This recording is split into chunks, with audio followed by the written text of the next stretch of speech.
Comrades, friends, welcome to another edition of Redline TV. It's lovely to have you here with us. We gather in very dark times for our movement, but also, of course, for the people of Gaza. And the show tonight will be looking at that inescapable issue, as well as how it is affecting the landscape of British politics more widely. I have with me tonight comrades and friends from the Red Line's editorial team. We have myself, Mike Cowley, Graham Bash, Jackie Walker, and Pete Furman. So welcome, comrades. It's good to see you all. We're going to ask three questions tonight, everyone, and I will be a ruthless chair throughout this half an hour, 40 minutes or so, and I will try and keep these loquacious comrades to their 10 or 12 minutes per question. We're going to talk, as I say, about the unfolding and engineered famine in Gaza. Extraordinary that we're even talking in these terms, but of course recent events in Rochdale with a general election looming, and of course the appalling spectacle of Diane Abbott's treatment at the hands not only of a racist Tory donor, but unfortunately the more or less the entire political classes as well. We saw the spectacle in the House of Commons last week, and I'm sure we will be talking about that today. So our first question, comrades, we are seeing in the United States at least the beginning of a de-alignment of Black and Hispanic voters from the US Democrats. That is around issues like Gaza, of course, but also the poor performance of Biden's government economically in terms of their failure to redistribute power and wealth in favour of working people. We have seen what we might possibly in retrospect see as very early signs of that happening amongst the Muslim population in the UK, who have of course been traditionally associated and very loyal to the Labour Party. We've seen that around Gaza in particular, and of course moves to stand candidates in the general election and so on.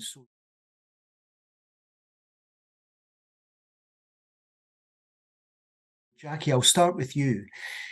Is it possible that in a year, 2 years' time, we may look back in these events and see that this was indeed the beginnings of a de-alignment of Muslim voters, but not only Muslim voters from the Labour Party? I certainly hope so. I sincerely hope that that's what it is. And one thing I am going to say, and I think it's very important to say this, that we have to remember that George Galloway, the majority of votes for him were in fact from white voters, not from Muslim voters. And I think what we're seeing is if you like, an alignment between between groups of people who feel that they are not decently, and not just decently represented, but they're not decently treated. You know, the lack of respect is just mind-blowing. And we saw that with the way that Diane Abbott was treated, this silencing of her by the political class as she stood up 42, 43, God knows however many times to speak about her own case, where she had been the victim yet again, not just of racism, but of threats of violence. And here we saw the two parties collaborating in silencing her. And I think it's very important for people to understand that this isn't a recent thing, certainly not a recent thing in the Tory party, but certainly not a recent thing in the Labour Party. I've said it before, I have never been a member of such a racist organisation as the Labour Party. It happened at local level, it happened at national level, and this kind of public humiliation that we saw with Diane has happened with Black people attempting to become candidates, Black people attempting to speak out about their own experiences of racism, Black people attempting to join the debate on racism have been publicly eviscerated and humiliated. And I really, really hope this is a realignment, because I really don't understand how anybody who is an ethnic minority of an oppressed group at this point of time can actually put their vote to Labour. So that certainly is one thing. And I think, and you know, if I'm being optimistic about this, I would say we are beginning to see the realignment of British politics. But of course, it will have to be one that, if you like, it's a much more federalized realignment. So, you know, it's going to be one where certain issues you're going to have to leave at the door and you come together on certain other issues.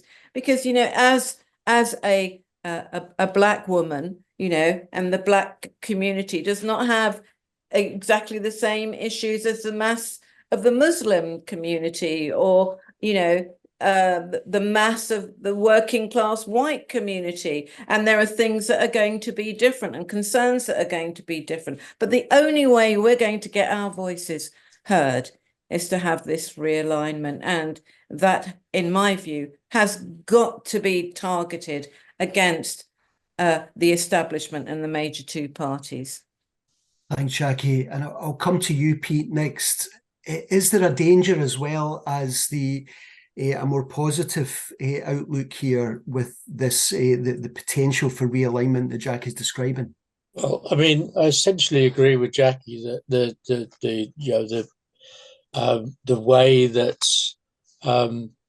black and brown, for want of a better word, people have been treated in the Labour Party has been rumbling along for a long time. I think the war in Gaza has brought that very much into a mass defection, if you like, rather than the rumbling and also the treatment of Diane Abbott. But I think it's important as well, we add to that, and Jackie did mention it, the disaffection of sections of the white working class. If people remember back, I think it was around the 97 election, Mandelson said, well, people have got nowhere else to go. And gradually, actually, sections of the white working class have gone somewhere else. It's not necessarily where we would like them to go, but it's part of what happened around the Red Wall. It's part of what's happening around reform. We can't ignore that. I mean, as socialists, we're for the maximum unity of the working class, and we have to find ways of bringing together that disaffected ethnic minorities and the working class. I mean, you can sort of set certain art issues aside, but I don't think you could do what Galloway did in Rochdale, which is have different leaflets for different areas. When one leaflet addressed the war in Gaza, the other leaflet didn't address the war in Gaza at all. We've got to convince those who may not currently be concerned about Gaza that it's as much an issue for them as the cost of living crisis, as the housing crisis. And we have to bring those issues together if we're to actually create unity of the working class against against Starmer, against Reeves, and so on. I think that's quite important. That realignment is important, but that realignment has to be on the basis of unity. It can't be on the basis of let's ignore important issues. I mean, there are issues you can set aside if you like, but we can't ignore important issues that are of concern to people, whether they're black, brown, white, or whatever. And that, to me, is quite crucial. And that's why, in some ways, Galloway isn't the answer. Yes, a lot of white people voted for him because they're disaffected. I don't think we should ignore the specialities of, well, a by-election in general can always produce funny results. By-election where only the Tories had an official candidate, it really is a strange election. So maybe Galloway would have won anyway, but we can't be certain of that. Thanks, Pete. And it would be remiss of me not to mention the metaphor of the Red Wall stretches to Scotland. The Labour Party collapsed in Scotland, largely at least traceable in its origins to Blair's commitment to the Iraq War, which of course the SNP was able to position itself very opportunistically and a wee bit cynically, but nonetheless very effectively. Graham, what are your thoughts? Well, firstly, I agree with every bitter, angry word of Jackie's about Starmer's Labour Party. The question is, at what stage are we? How far will this go? To use the wretched phrase of Starmer, is it a moment or can it become a movement?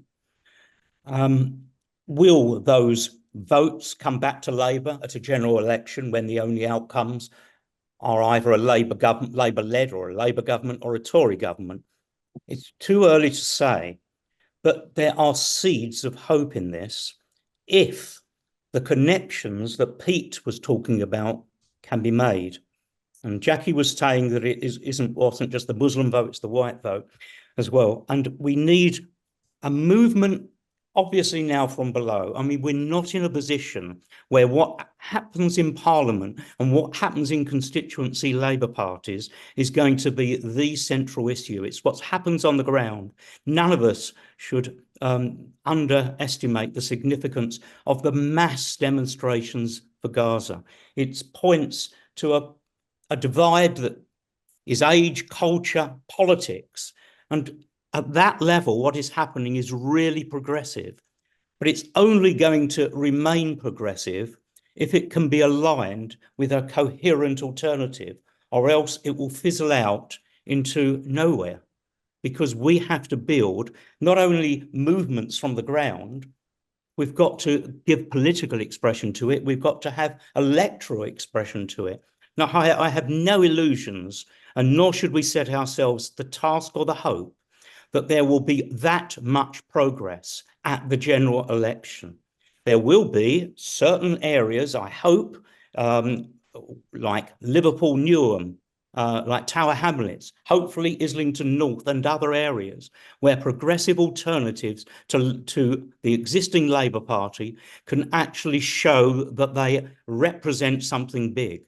But it will be the movement that can be built immediately after the general election, in my opinion, when Starmer attacks not just blacks, not just Muslims, but the working class.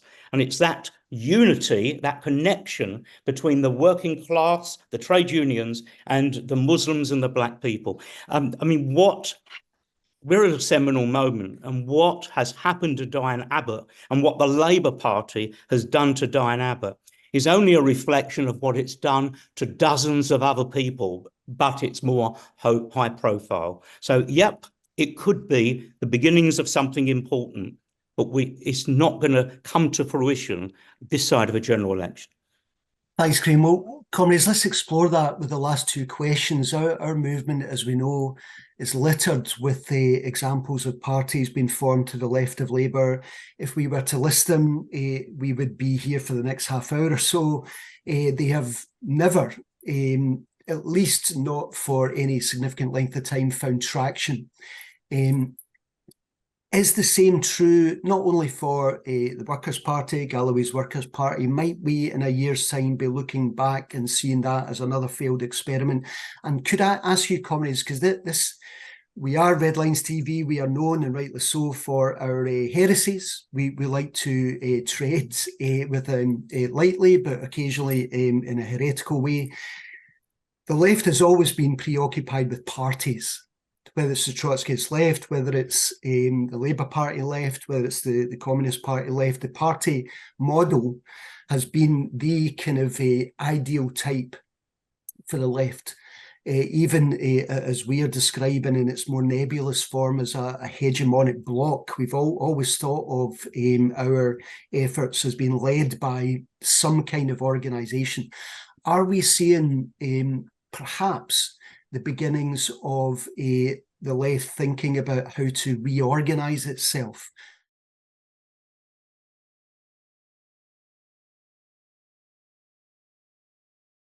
And Pete, I guess the substantive question is about the Workers' Party, but about generally where socialist organisation may lead in the coming months and years. So I'll begin with you, Pete.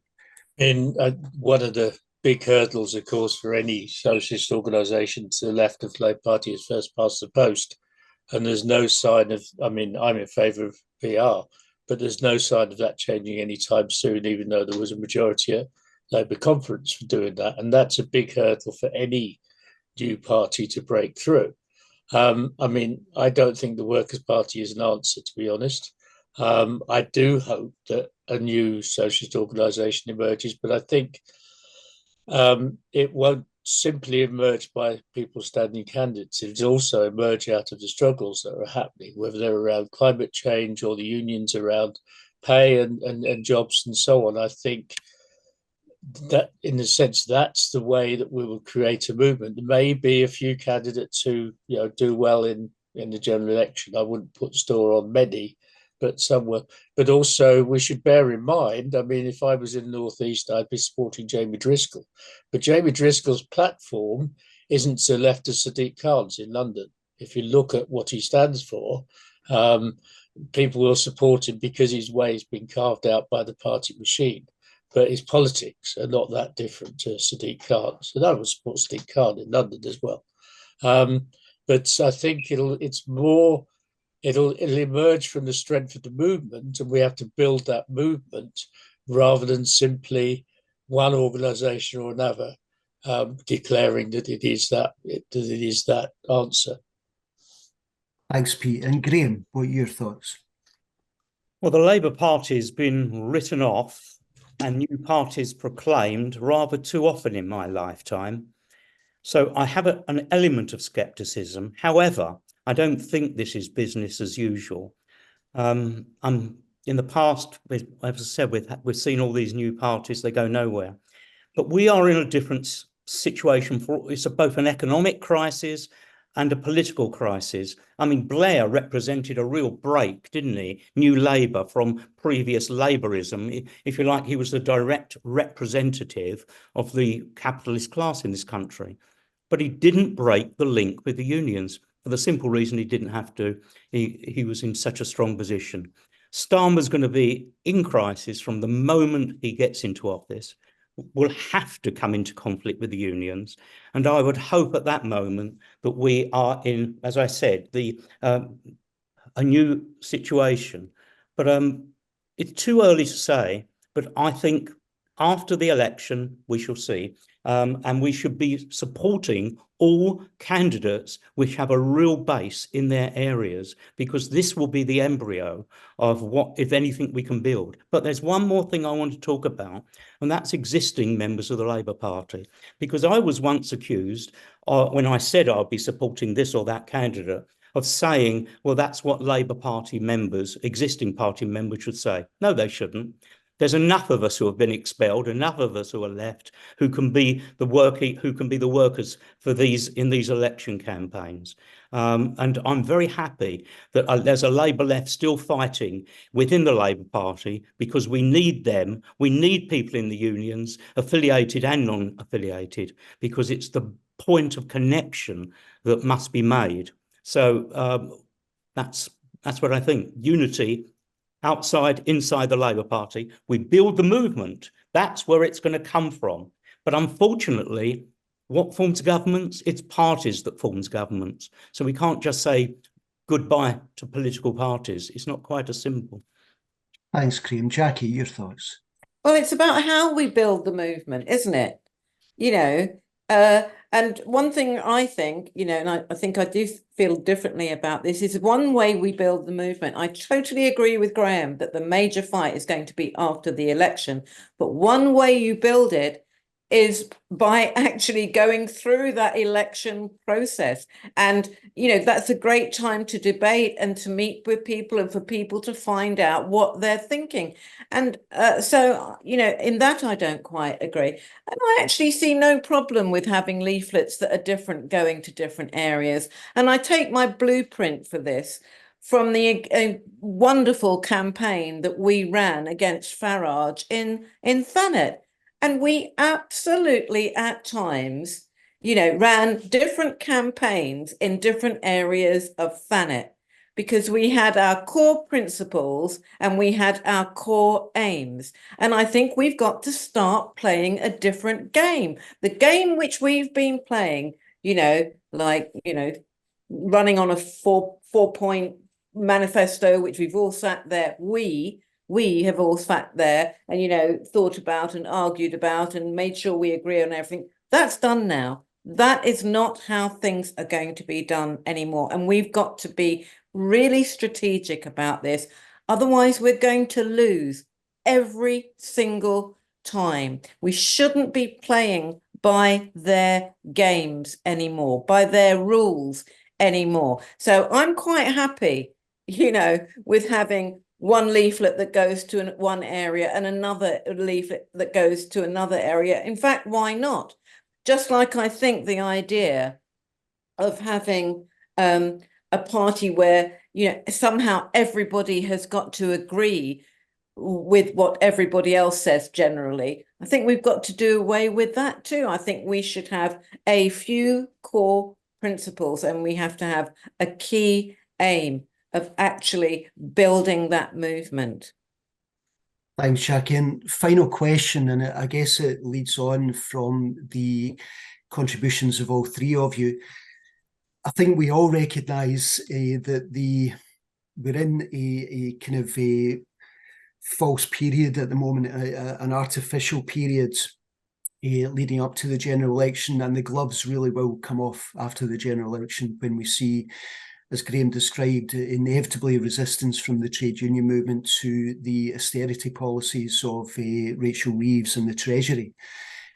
What opportunities do you see, everyone, for political and campaigning alliances to be built between those socialists who remain in the Labour Party, and there's tens of thousands of them, as we know, and those progressive forces, community-led, trade union-led, LGBTQ, the Black Lives Matter, everything that has arisen over the last 15, 20 years? What opportunities do you see for alliances, and maybe even lasting organisational alliances, to emerge out of those struggles?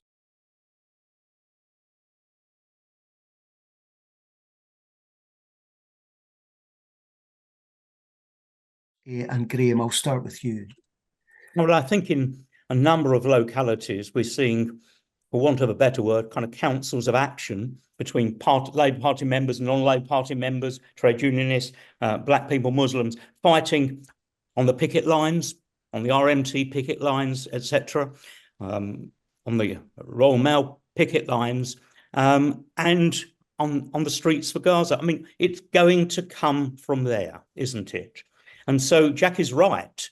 We're not, what I'm not saying, and perhaps I better clarify this, I'm not saying we're somehow silent or neutral at the general election. It is crucial that we're not. And I so much hope that people like Jeremy Corbyn stand, and if Diane Abbott loses the whip still, or doesn't get the whip back, it would be great if she could stand, because she could mobilise a massive campaign for black people, ethnic minorities, that went way beyond Hackney. The question is the Labour Party irrecoverable? I mean, some people have already made up their mind and said it is. I think it may well be irrecoverable. I mean, you know, what exists doesn't exist forever, and it may be that Labourism is done. But I can envisage a situation. Let me put this situation, and it's not impossible. After the election, Starmer gets into trouble. He can't rule. And there's an internal coup. And someone of the slightly, marginally to his left, like, I don't know, Angela Rayner gets in, who puts the odd little kind of olive branch to the unions. And some of the union leaderships will be pathetic enough to say, thank you very much. And you can imagine a situation where that would be a period of defeat and stasis if that happens. But it could happen. But on the other hand, this is a massive opportunity. And if this is my last word, let me say this, that after a Starmer government, I think there's a danger, there could be a massive danger of a development of a far right in this country. And we need our movement on the ground to be able to fight it. And unless we've got that movement on the ground to fight it, we could really be in quite a serious situation, especially in that situation if, heaven forbid, Trump becomes president of the United States. So I think we've got a lot to fear, and we've also got opportunities which we now have to build on. Thanks, Graham. And Pete, what are your thoughts? That's a timely timely and cautionary words from Graham about the possibility of the far right stepping into the vacuum that Starmer has vacated.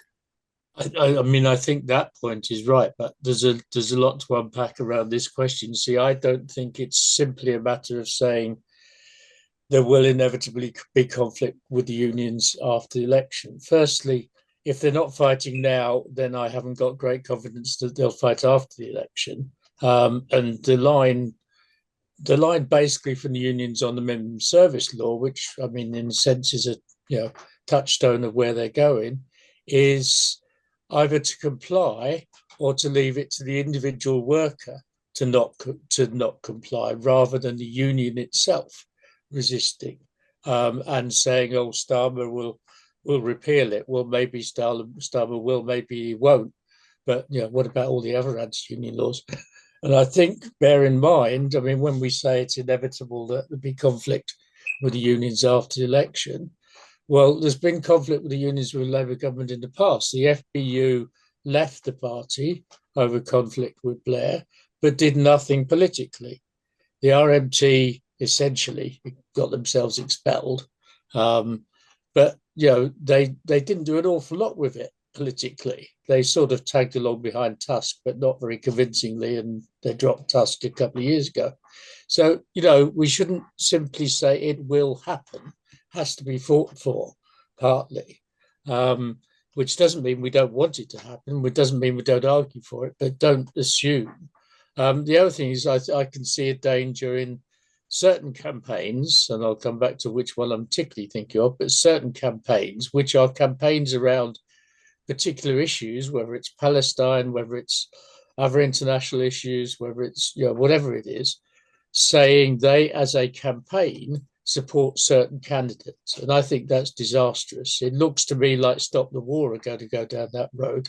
And I think once you say Palestine Solidarity Campaign supports, doesn't matter, Emma-Dent-Co, for instance, then you're going to cut yourself off from people who are supporters of other party who support the campaign issues, whether it's Green Party or people still in the Labour Party, whatever.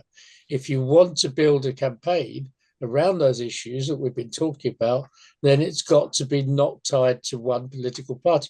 Doesn't mean people aren't in there who support particular candidates, but as a campaign, you shouldn't tie yourself to a particular candidate. Otherwise, you won't build it because people will be scared off. So I think we have got to pull together people who, in parties or no parties, whatever party, around clear issues.